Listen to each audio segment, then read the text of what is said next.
ये कहानी है सविता की, जो अपनी बहू कोमल और दो बेटे मयंक और अरविंद के साथ रहती थी।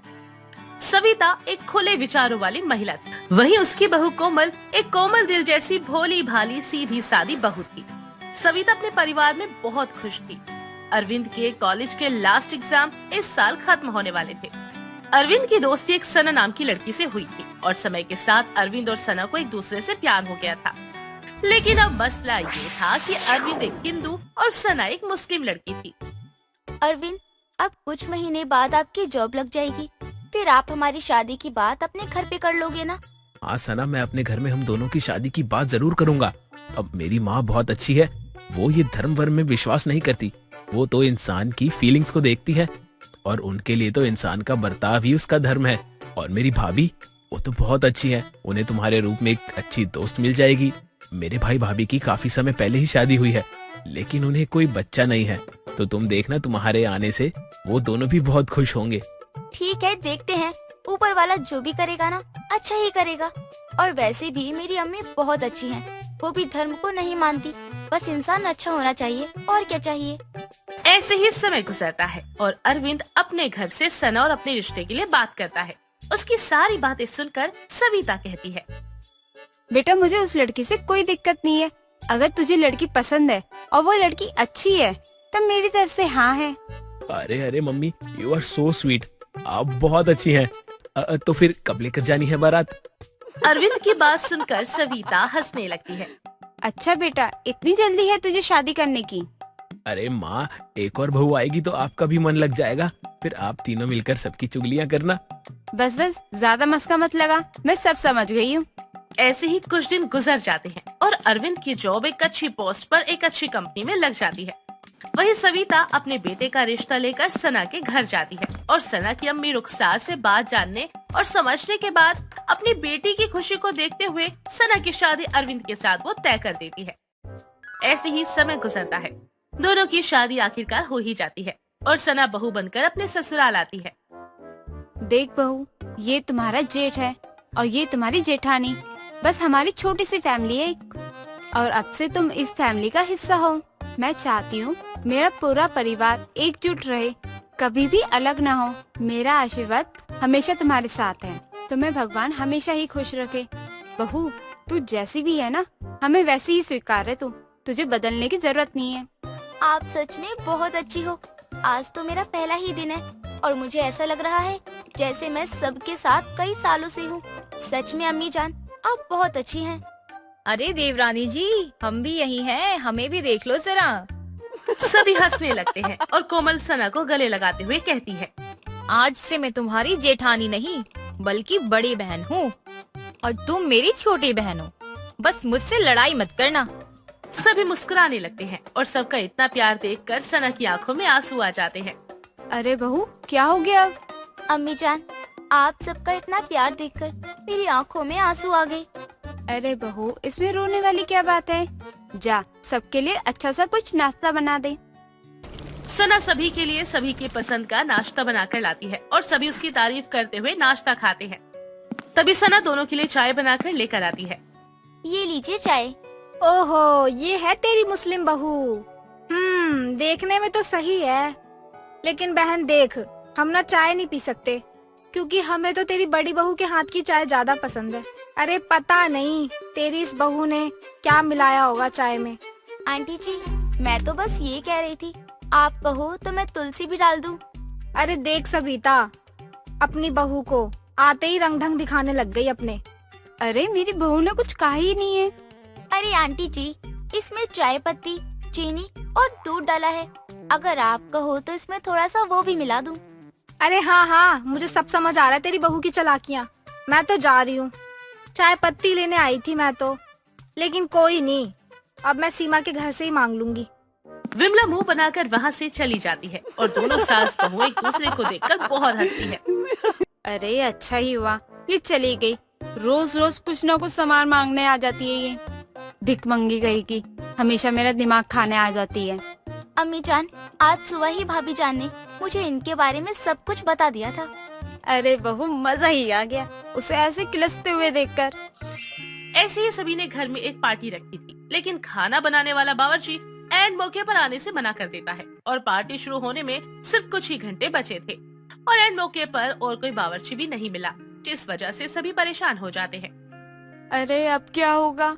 एंड मौके पे बावर्ची ने भी मना ही कर दिया आने के लिए। अरे माँ जी, इतने सारे लोगों का खाना मैं कैसे बना पाऊंगी अकेले? आप सब परेशान मत होइए, हम सभी मेहमानों के लिए अकेले खाना बना लेंगे। बस भाभी जान, आपको मेरी थोड़ी सी मदद करनी होगी। क्या तुम सच कह रही हो? लेकिन ये सब तुम कैसे कर पाओगी? अरे हम सब कर लेंगे, आप हम पे यकीन तो रखिए। सना की बात मानकर सविता उसे खाना बनाने की इजाजत दे देती है। सना और कोमल दोनों मिलकर रसोई में जाकर खाना बनाने की तैयारियों में लग जाते हैं। देखते ही देखते रात हो जाती है। सभी मेहमान और अरविंद के दोस्त घर पर आना शुरू हो जाते हैं। सभी खाना शुरू करते हैं और अरविंद का दोस्त अमन कहता है, आयला, मजा आ गया। अरे क्या स्वाद है, लाजवाब है, मजेदार है। आहा, वाह वाह। ए भाई, किसने बनाया है? अब बावर्ची को बुला, अभी उसके हाथ चूम लूं। अरे रे, कितना स्वादिष्ट है। अब यार ये सब खाना किसी बावर्ची ने नहीं बल्कि तेरी भाभी ने बनाया है। देख वो खड़ी तेरी भाभी। आयला, भाभी जितनी सुंदर है ना, खाना तो उससे भी ज्यादा अच्छा बनाती है। मजा आ गया खाकर। शुक्रिया यार, सना परफेक्ट बीवी है मेरी। हाँ यार, बात तो ना सही है। विमला को सना के हाथ का खाना बहुत अच्छा लगा, लेकिन वो सना या उसकी सास के सामने इस बात से इनकार नहीं करती। सभी खाना खाकर बहुत खुश होते हैं और अपने घर चले जाते हैं। अगली सुबह सविता कहती है, सच में मेरी बहू ने तो कमाल ही कर दिया। इतना अच्छा खाना बनाया उन्होंने कि सभी के सब तारीफ ही करते रहे। माँ जी, मैंने कुछ नहीं किया, ये सब तो सना का कमाल था। मैंने तो बस थोड़ी सी हेल्प की थी और कुछ नहीं किया। अरे भाभी जान, आप तो सारा का सारा क्रेडिट मुझे ही दे रही हो। अगर आप नहीं होती तो मैं अकेले कुछ नहीं कर पाती, इसीलिए आप भी पूरे हकदार हो इस तारीफ के। कुछ ही दिनों बाद एक शीतल नाम की एक औरत सविता के घर का पता ढूंढते हुए विमला के घर आती है और जाकर सविता के घर के बारे में पूछताछ करती है। क्या काम है आपको सविता से?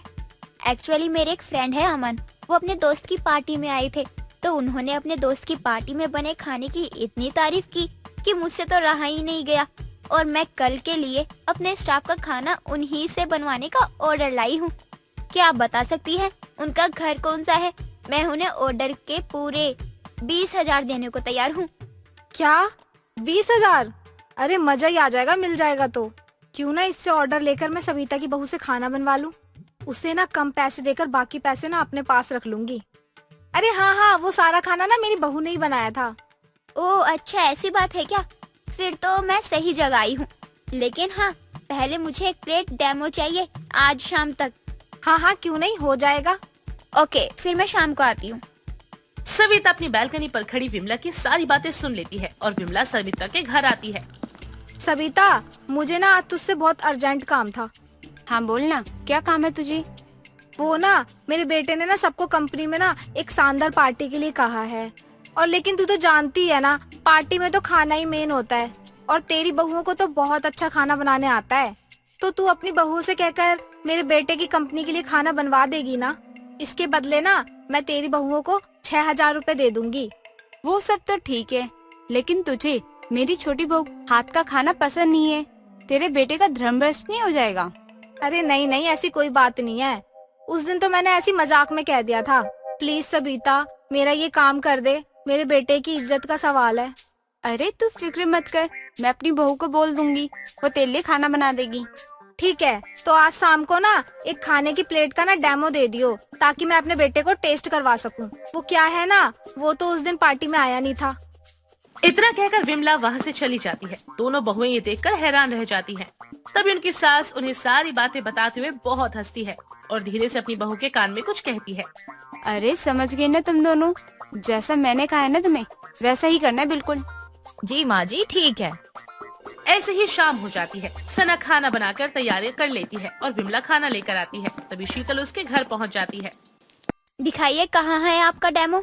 ये लीजिए। ये खाना देखने में तो काफी ज्यादा टेस्टी लग रहा है।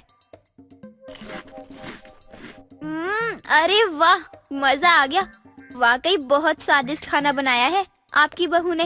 तो ठीक है, फिर कल दोपहर तक मेरे वर्कर आकर सारा खाना ले जाएंगे और ये रही आपकी पेमेंट।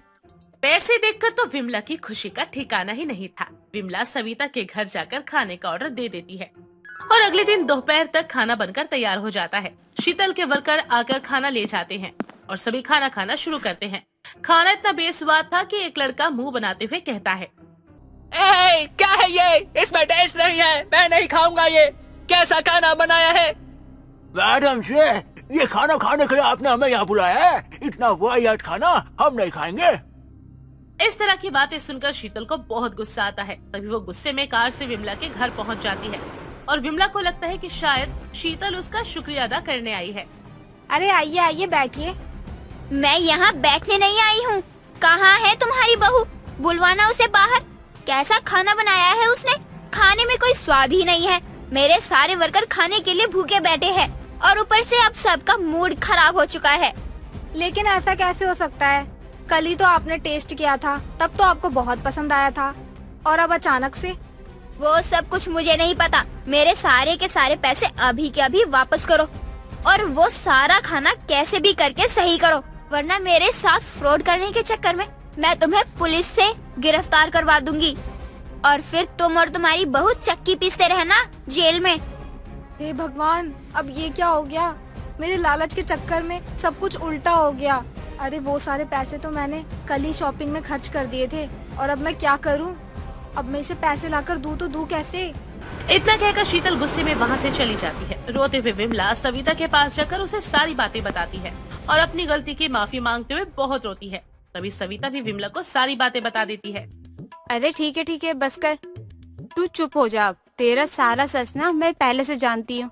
उस दिन तेरी जो भी बातें थी ना, वो मैंने बालकनी से सुन ली थी। तभी मैंने तुझे सबक सिखाने का सोचा। तभी मैंने ये जानबूझ के किया था। मुझे माफ कर दे सना बहू, तू ना सच में बहुत अच्छी है। कोई बात नहीं आंटी जी, अभी सबसे पहले हमें उनके ऑफिस जाकर सारा खाना सही करना पड़ेगा। चलिए आप सब। सभी शीतल के ऑफिस पहुंच जाते हैं और जहां जाकर विमला शीतल को सारी बातें बताती है, जिसके बाद सना के खाने के टेस्ट को वापस अच्छा बनाने के लिए अपना सीक्रेट मसाला डालती है और उससे खाने का टेस्ट वापस आ जाता है। सभी लोग खाना खाना शुरू करते हैं। सबको खाना इतना पसंद आता है कि सब उसकी बहुत तारीफ करते हैं और विमला सभी से हाथ जोड़कर अपनी गलती की माफी मांगती है।